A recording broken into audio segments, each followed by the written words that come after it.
Recognize the gentleman from Virginia, Mr. Wittman. Thank you, Mr. Chairman. I'd like to thank our witnesses for joining us. Secretary Duffey, congratulations. I know you have a challenging course ahead, but I know you're laser focused to get things done. As the chairman pointed out, with passing the National Defense Authorization last week, one of the provisions that I was able to secure in there would extend the terms of program executive officers to 6 years from 3 years.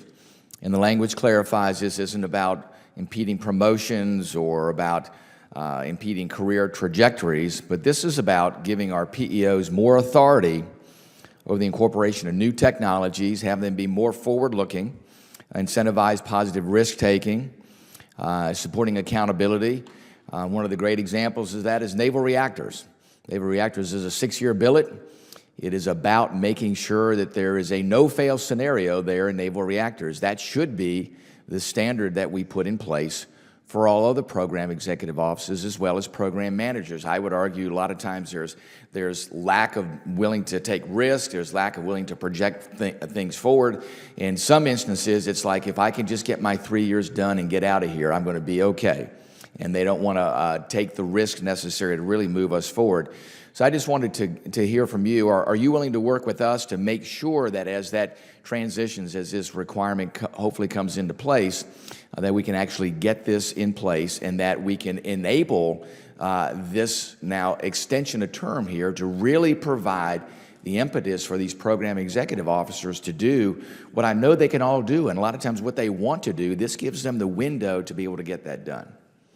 Well, thank you for your leadership on that issue. I will say that we can talk about acquisition reform, and we should, and we will, but none of it's enabled if we don't have a workforce that's empowered to execute it. Yeah. And so we are undertaking an initiative that was directed by the Modernization of Acquisition Process Executive Order issued in April that asks us to examine the workforce holistically. What are the roles, and how do we optimize that? So I think that's very aligned with your proposal. You know, I think I appreciate a couple of your comments there. Authority, incentives, accountability all need to be key ingredients to how we tackle this problem. So 100% have our commitment to work together to figure that out. That's great, Mr. Secretary, and thank you. You're right. Empowerment gives the ability for everyone to be part of that vision to move things forward. Also, in the 26 FY26 National Defense Authorization Act. There's a provision there that would scale up the successful model that's put forward by DARPA, the Defense Advanced Research Projects Agency, that allow more companies that in the qualified Department of Defense consortiums, much like the one that is in your office, the Defense Industrial Base Consortium, to sponsor facilities clearance. So to be able to get more people into the classified space so they can actually understand what are the needs. And a lot of times these are smaller companies. These are companies that, you know, don't have the ability to build their own SCIF, but they would like to participate in this. And this, I think, will help us solve a lot of problems as far as getting a wider scope of businesses interested, a wider scope of businesses that can participate, a wider scope that'll actually be knowledgeable about, you know, what's DARPA looking for, what's the DoD looking for, what are the things that we can do.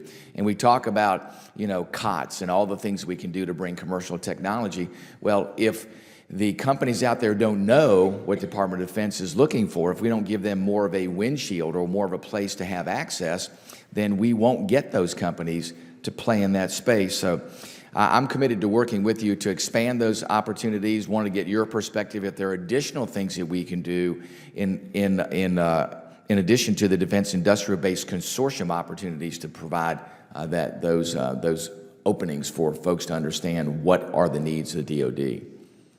Thank you for highlighting that. I'm encouraged. My newest colleague, Undersecretary of Defense for Intelligence and Security, Brad Hansel, was confirmed last night. Mm-hmm. This is one of those issues that overlaps with him, and so I'll look forward to working with him because I do recognize it as a constraint on new businesses and startups to get access to facilities and clearances, and I think it's one of those barriers we want to remove if we can. That'd be great. Thank you, Mr. Chairman. I will yield back the balance of my time.